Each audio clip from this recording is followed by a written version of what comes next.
part of the conversation. And then you can raise your hand via the features of the Zoom chat feature, or you can type a question in the chat window, and either staff or myself will field that. We'll field those toward the end of the conversation during the public Q&A part. First, we'll do some openings and introductions, opening comments, and then a few questions for the institutions, and then the public Q&A. We don't expect the meeting to last longer than an hour. I appreciate everybody's time and being here tonight. So let's see who we have otherwise on the phone. I know I've got the 3 institutions. I was also expecting a few members of the council that may show up as well. I know the mayor, Rick Dioli, indicated that he may be here, as well as Councilmember Lempres. I don't know about any of the others, but if they show up, I'll unmute them and they can speak as they need or wish. This isn't a public council meeting, so there's no deliberation with respect to the town. It's just an informational meeting. So with that, I'd like to thank Stephen from Menlo College, Dan from Menlo School, and Rich from Sacred Heart Schools. And do any of you guys want to make any opening comments about things before we start out? Happy to provide some introductory comments that may head off some of the questions that people may have, if that would be helpful. Sure. That'd be great. Okay, so speaking on behalf of Menlo College, we're due to launch our semester September 8th. That's a few weeks later than we usually open, but we pushed it back early on. We made the decision to push it back early on in the pandemic to give us more time to see how things played out. Prior to the beginning of this year, we would have expected around 900 students on our attending, with about 600 of those students living on campus. That, of course, presumes something of a normal year, and this is anything but. I'd say current circumstances challenge every school of every variety. There's a whole new layer of challenges that are introduced for a residential campus, which is what is true for us. Like I'm sure you'll hear from Rich and Than, we have spent a fair amount of time and our investment in bringing our facilities up to par with respect to CDC guidelines and best practice guidelines. There are a number of associations that support colleges and universities in our country that have issued guidelines about how to modify facilities in order to provide maximal protection to your community. We also have every student who was planning to return to campus sign a social contract that obligates them to particular behaviors. We have a symptom tracking plan in place and a testing, tracing, isolation, and quarantine protocol. Our testing plan is something we developed in concert with researchers at UCSF, and it entails a twice-a-week testing program. The governor, though, issued new guidelines for colleges and universities on Friday of last week, and the recent trend lines in the San Mateo County combined to alter our plans this week, and we are now not inviting or providing the opportunity for many students to live on campus. We had earlier made the decision to cancel all of our competitive athletic programs for the fall semester and to start the semester 100% online, with the hope that we were going to be able to pivot at some point to offer what's being called high flex, which is basically any given course is both online and in person. But as we look at the calendar, look at trend lines, the prevalence of the disease in the community, and the risks that the colleges and universities that have already opened are reporting, we've decided to commit to 100% online for the semester, and thus to limit the number of students who have the opportunity to live on campus to those who, practically speaking, don't have a good choice. So we will have a very small presence in the Atherton community for the fall semester. Hope is that will change significantly in the spring, but obviously there are a number of dependencies there. The question for us will be how quickly we can recover from this. All of this is of course depressing enrollment, not just for us, but for schools everywhere. Our sights will be set on returning to full enrollment next fall, but that crystal ball I don't own. I just hope that that'll be the case, and I'll stop there. Great. Thanks, Stephen. Than, what about Menlo School? Happy to talk a little bit. Hi, everybody. My name is Healy. I'm the head of school here at Menlo. This is just starting my 8th year here on campus.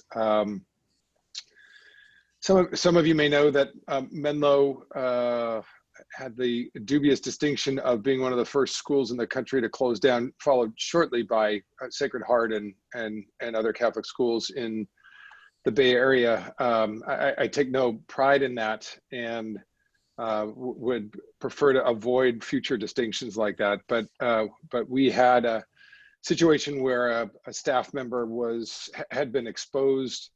Her parents actually ultimately were diagnosed with the disease. And when that diagnosis came through, we saw fit to close the campus. At that time, guidance from the county was thin. They were just getting their arms around what this thing is. And so we feel like we've been at this for a while, but I would join Rich and Stephen in our collaborative work together to try to figure all of this out. So what it's meant for us in terms of closing, being one of the earlier schools to close, is that we've actually been at our distance learning model for quite a while. We feel like we executed that relatively well in the spring, and we knew immediately that this fall, what we would need to do is to develop as many different approaches as we could, knowing that what the reality was going to be would shift over time. And so we have some pretty clear priorities that guide us as a school. We've been very fortunate. I will say that we are blessed as a school, and those blessings come in part from hard work, and in part, frankly, just from luck and from my predecessors and previous parents that have put the school on a very fortunate path indeed. So we recognize our good fortune, and I've never taken it for granted. I've never taken it less for granted than for right now. So happy to talk a little bit more right now, George, about what we're doing, or happy to wait until you get to the questions as you prefer. But pleased to be here tonight, and happy to take questions later in the presentation. Great, thanks, Then. Rich, do you want to say anything at the beginning, or I could just go straight into the first question for each one? You can go into the first questions. I'm sorry, I was in our main building and the fire alarm just went off. That's why you saw me kind of moving outside, and I think the fire trucks are coming now. I think we're going to be fine. So Rich, come on down. Come next door. We don't have any of that stuff. We don't. We don't have fires here at Menlo School. Like everything's calm. You're the best. Come on over to Menlo, Rich. You're the best, my friend. I tell you. Right now, I'm going to pack up. I may be there. So I think Stephen's probably answered the first one for Menlo College, what the school semester is going to look like in the coming academic year. So he could probably get a pass on this one, and we'll go right to Than. Sure. Happy to talk a little bit about this.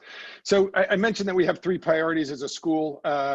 The first one is the obvious one, I think, for every school, every institution, which is the safety of our community. And we define our community broadly. It's not just our students and our faculty and our staff and our coaches.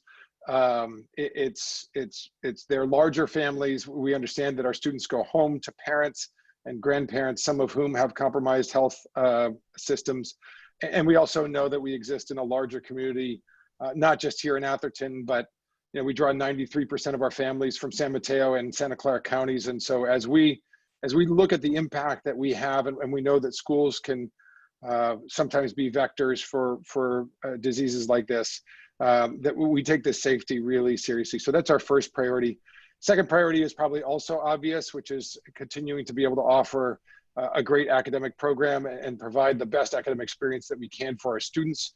I think now maybe that's more important than ever. And lastly, and you've probably read a lot about this in the news, supporting our faculty and staff through a particularly difficult time in the field of teaching. There's just a lot of pressures on faculty across the country, and those pressures come to a group of people who, in my opinion, are vastly underpaid and under-recognized. I think there was a lot of appreciation for teachers in our society, but that appreciation hasn't really translated to support in meaningful ways. And so we've endeavored to try to support our faculty as best we can. And again, I'm very clear that this is that we start from a position of luxury, and that not every school enjoys that luxury, although I would argue that every school ought to enjoy that luxury, and that funding our schools is as important as ever. So our semester, when we announced in June, our original plan, like Stephen's, was to begin the school year in a hybrid model. We had invested heavily in technology in our classrooms, knowing that there were going to be some students who would opt to stay away, and that in all likelihood, if we were able to have students back, it would only be a percentage of those students. And so we were creating groups and rooms of about 50% of students on campus at any given time. We had a schedule for that. We were going to have 2 groups of kids, 50% coming one week, 50% coming the next, and they would alternate in that way. We had done a lot of work to set that up, and then what happened was we ended up on the watch list. And so we also are starting our learning program remotely, which means that there will be no students on campus during the school day as per the state mandate. We are making the campus available to faculty. It is an optional but encouraged availability. Mostly that's because faculty, what they could find here on campus is a quiet workspace, a space with a consistent internet portal, good lights, good cameras, good speakers. We believe that that will help to provide the best educational experience for their students who will be learning from home. We've decided that we will do this through at least November 1st. We'll reassess on October 1 that decision to see if any of the variables have changed. But as Stephen mentioned, we're tracking objective outside vectors and measures like infection rates in Santa Clara and San Mateo counties. We're tracking actually the testing turnaround time. One of our approaches, like Stephen, has been to partner with One Medical. So all of our students and all of our employees have One Medical memberships and are able to get tested. So we would implement a testing strategy should we be able to come back on campus. Obviously for faculty and staff who are back on campus, that's live now. For students, that won't be live until they set foot on campus. But because the testing times are longer than we might like right now, we know that those times need to come down before we can feel that we can provide a safe environment for our family. So happy to go into more detail later, George, if you'd like more detail on our safety measures and some of the other things that we're doing. But those are kind of the contours of how we see this semester going. And our hunch, just to say, is that this is going to be a school year that's going to feature, if we're lucky, a lot of variability that will be on campus and will be off campus. And you know, my hope is that the infection rates in our community continue to drop and that we're able to hold them down through collective action. But if I'm realistic, I'm guessing that that things are going to be variable, that we'll see some volatility in that, and we may have a moment where we can have kids on campus. That would be fantastic. But we also know that at any given moment we could have an outbreak in our community, could be an outbreak on campus, and that we'll need to go back into quarantine and we'll need to go back into distance learning. So we're prepared for that volatility. We don't seek it or desire it, but I think we're ready for it, and we've got some pieces on campus that allow us to toggle back and forth between our different modes of learning. So maybe I'll stop there and turn it over to Rich, and happy to come back to more of the details if you'd like. Great, thanks, Dan. Rich? Oh, thank you, Than.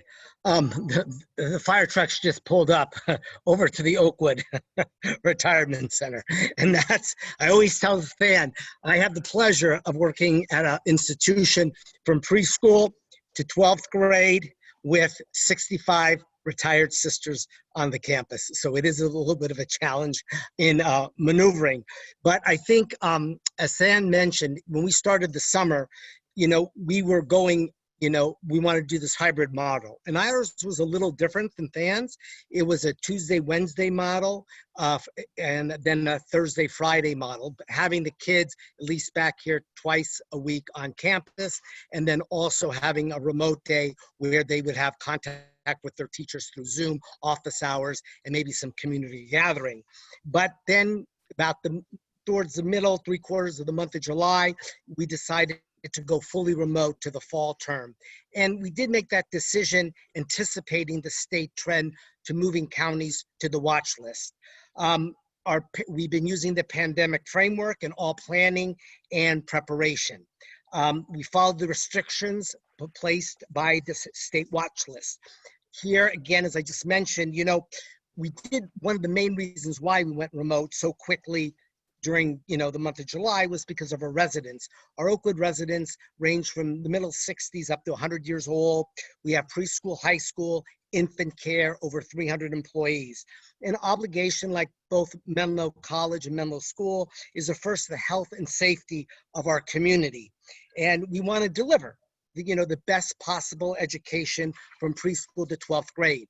As educators, we feel the most important thing for our kids, our teachers, is consistency and routine.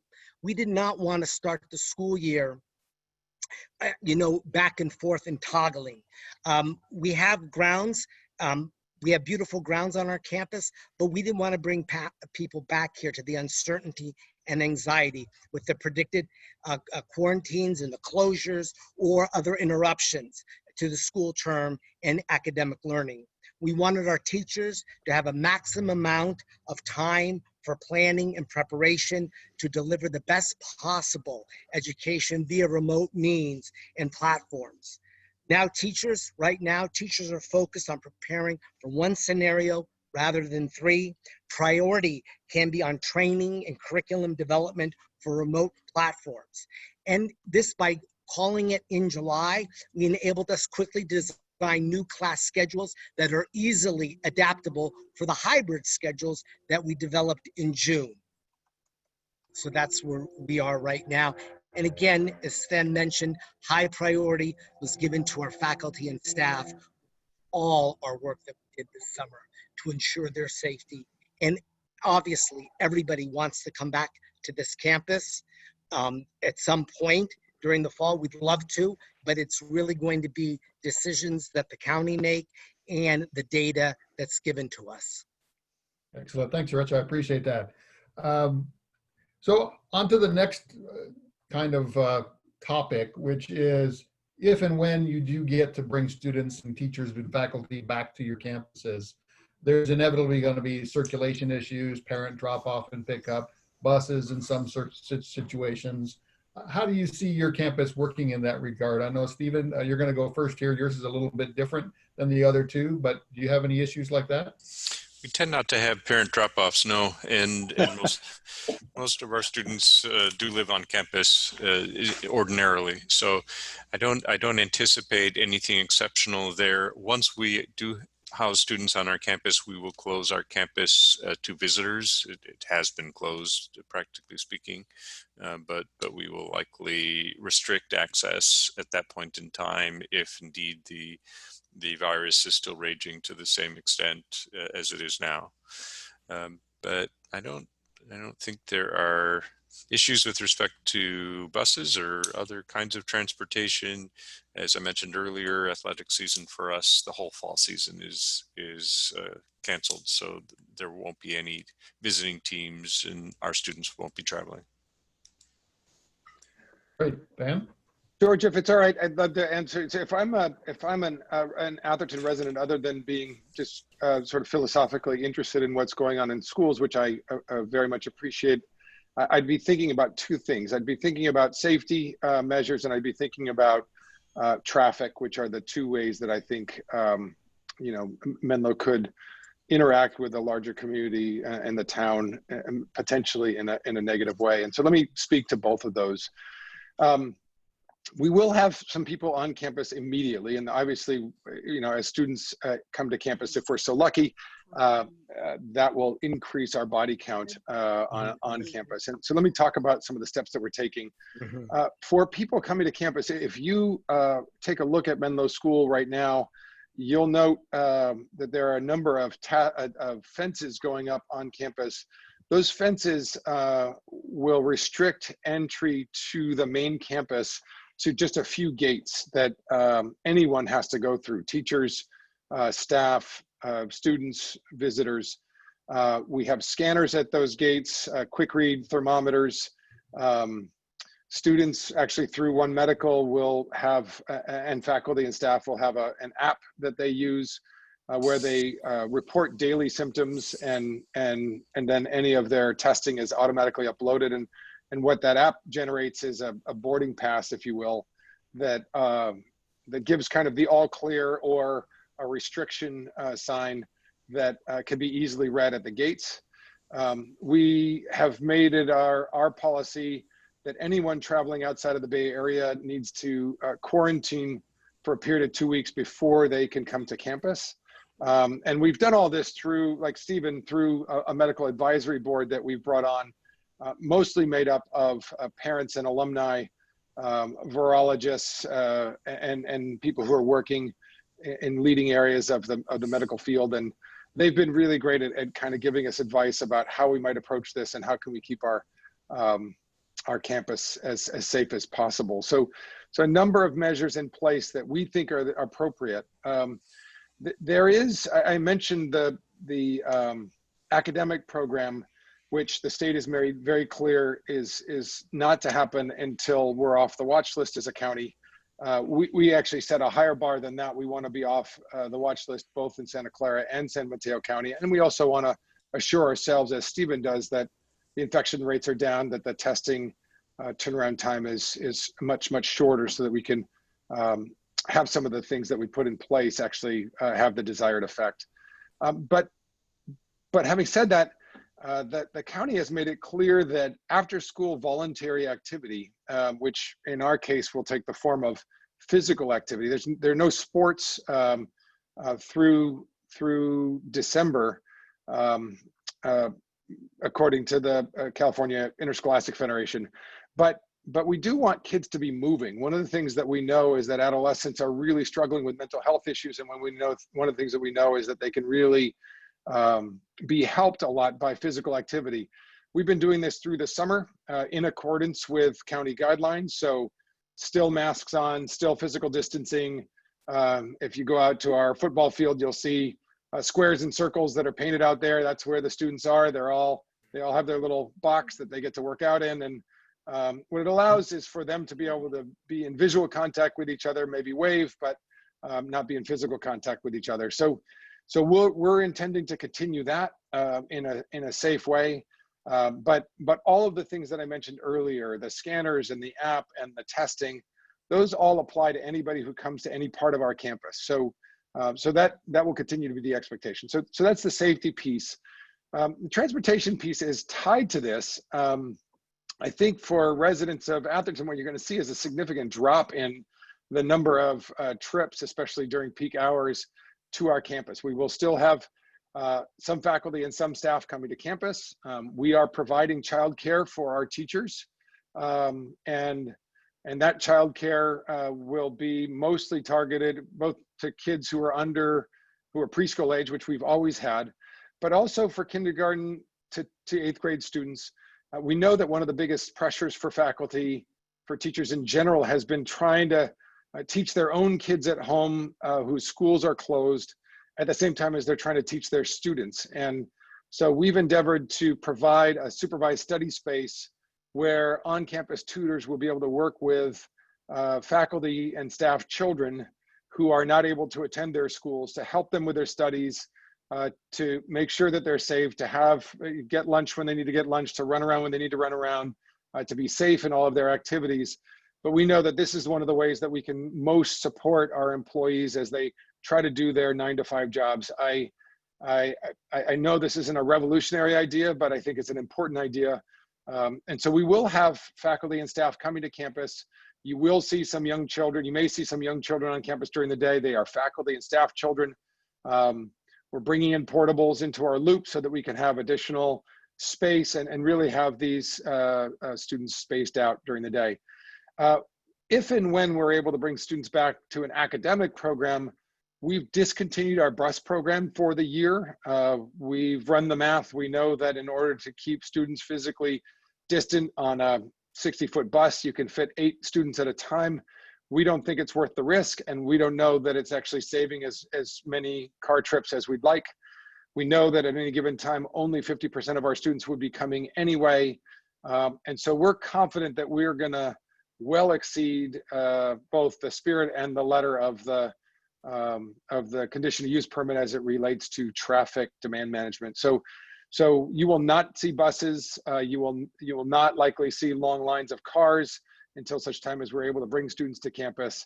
The short version is, I think people who live near our school are gonna appreciate the traffic flow, or if it's really bad, I gotta tell you, it's not us. So that's the long-winded answer to your question, and appreciate it, George. All right, thanks, Dan. Rich, what about Sacred Heart? It's not us either, Than. I don't know who it is then. So a little different spin on what we're doing over here. The question that I'm asking, and I've asked my team, what does SHS expect the impact to do to our, neighborhood during this next year coming up? And with remote learning like Menlo, it's for the fall, the neighbors should expect a significant reduction in activity on campus, school traffic in the immediate environments. Presently, campus remains closed with the exception of county-approved activities and summer sports programs that we've designed, again, social distancing and children wearing masks and temperature checks. Essential school personnel are preparing for the academic year in order to nimbly pivot and quickly respond to the changes in the virus trends in the state and the county requirements. We continue closely to monitor public data and published research and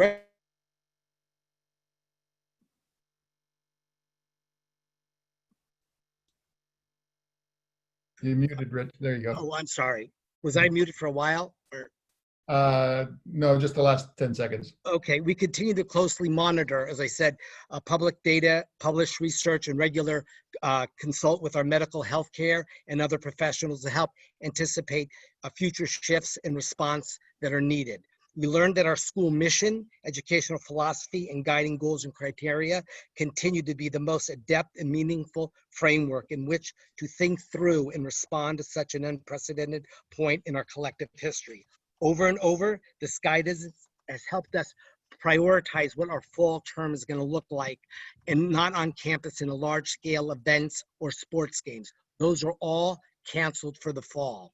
Should state and county permit us in the future to have on-campus regulated activities, we may offer small cohorts of students, but those will likely be limited to after-school hours, following and in compliance with any local health or governing restrictions. As far as testing goes, for my faculty and staff, we're considering the school exploring a broad range of preventative and precautionary strategies in ongoing consultation with medical and healthcare professionals. Just yesterday, my school leadership team met with a medical professional from Stanford Health to learn more about the efficiency and other considerations around the various types of current and emerging COVID tests. So the bottom line for us, and I can piggyback on what Than has said as well, is that we just want the community, prime objectives, community to be safe and to bring people back to school, our students, which we all want to do, but in a safe environment, and our faculty and staff. Our faculty and staff, we made accommodations for them as well to bring their children to campus as they work throughout the school day. Thanks very much. I think you guys have answered the primary questions for the panel, but I have one additional. Before we go to Q&A from the public, you mentioned a closed campus to some degree, but there are some fields come to mind, like Carton Field and others, where the public can get access to. How are you guys handling those? Stephen, would you want to take a swing at it first, or you want me to take a first shot? Yeah, generally speaking, our neighbors are pretty good about alerting us to anyone using the field who's not authorized. Our security also monitors the fields between Menlo School and Menlo College. We monitor both Wunderlich and Carton Field. We have not seen much in the way of uninvited participation on the fields, though. Good to hear. Yeah, I think one of the things that we try to do, the college and the school, is to make some of our facilities available to neighbors on the weekends as a way of being a good community member. Tennis courts come to mind as something that we've tried to make available.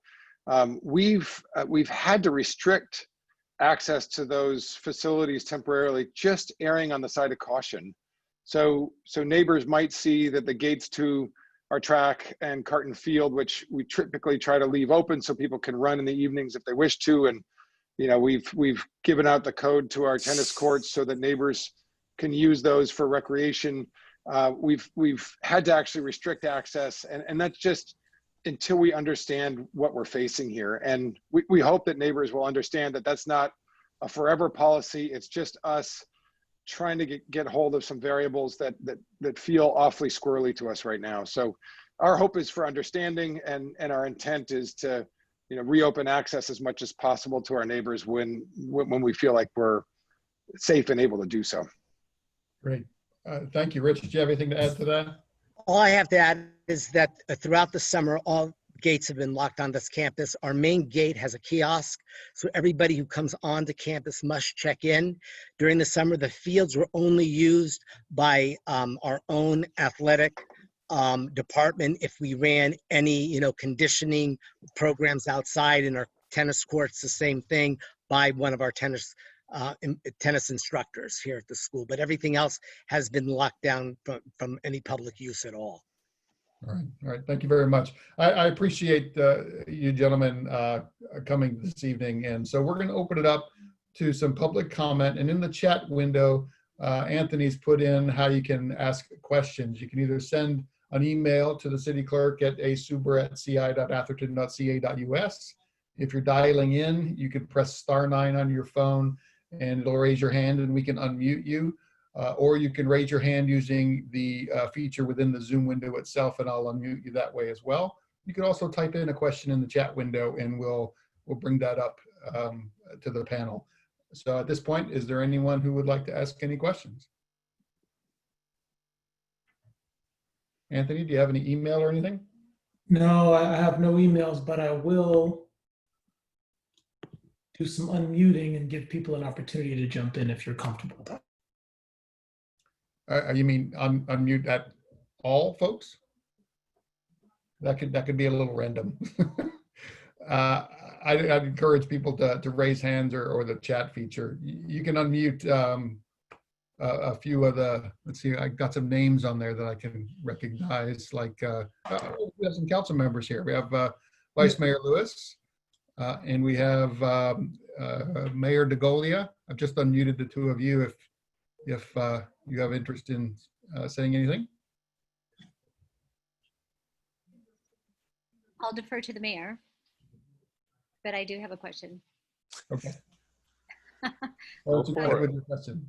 Okay, so I've noticed just a couple of days ago, I guess a lot of families have come back from their July vacations in anticipation of, the regular starting school again. And the traffic around the neighborhood of Alejandra and Emily and Park has gotten a lot more active. Are kids coming and moving back into the dorm, Steve Weiner from Menlo College? Or I'm sorry I logged in late, but yeah. yeah. By the way, Weiner. Sorry. That's all right. I'd come up with a corny pronunciation of Lewis, but I can't come up with one. In any event, no. In fact, what you missed is that we are not opening our residence halls to students in the fall. So nobody's been moving in here. We haven't hosted programs. I'm not sure what would account for any additional traffic. I think it's just neighborhood kids, coming back home. Yeah. Yeah. Okay. I think you Mayor? guys have been doing a really good job in trying to notify parents, and I know several of my friends have kids that are going to Sacred Heart, and they're all ready to do online until January. Yeah. Mayor, did you have anything? I think, no, I'm glad that we're doing this. I think it's important for us to open the communication as much as we can between the school and the residents. And this is absolutely an appropriate topic. It's a shame and a sign of our times about how our kids and our teachers are at risk because of this pandemic. And I'm glad to hear the schools are as serious about it and are managing it at the level of professional care that I expect from the quality of these schools. So I feel extremely encouraged by everything that everyone said. I just think it's tough for all of us, and we know it's tough for you guys. And I think to have a forum that opens up the questions to anyone of the residents that has questions or concerns is a really good thing to do. And we should just continue to have that open forum. Sir, are there any other members of the public that have any questions or comments?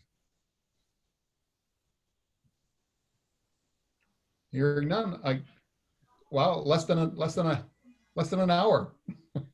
Well, thank you, gentlemen. I truly appreciate the opportunity to have you on the call tonight. This will be recorded, and if any of your faculty or population would like a copy of it, let us know. We can send that out to you. Thanks for organizing it, George. Much appreciated. You bet. I Thank you. agree, and just sort of, I think safe to speak for Stephen and Rich. I think the town can continue to count on transparent communication from the three schools. I think you can anticipate regular communication with town leadership. I think you definitely can anticipate maybe the best year ever in terms of traffic numbers in the surrounding areas, and maybe most importantly, the safety of our community, which includes all of you. So this situation we find ourselves in, the only way to beat it back is if everybody joins together, and we are in this together. So we're in it with you, and please, for those of you who were willing to tune in and find out more, we appreciate your support. Thank you. Thank you. Thank you, everyone. I appreciate it. And please let us know, again, if we can do anything more for the town or for our neighbors. Thank you. We'll work on that, Rich. Yeah, that was a little open-ended, Rich. You're brave. All right. Have a good night. All right. Thank you. Thanks, everybody. Thanks, everybody.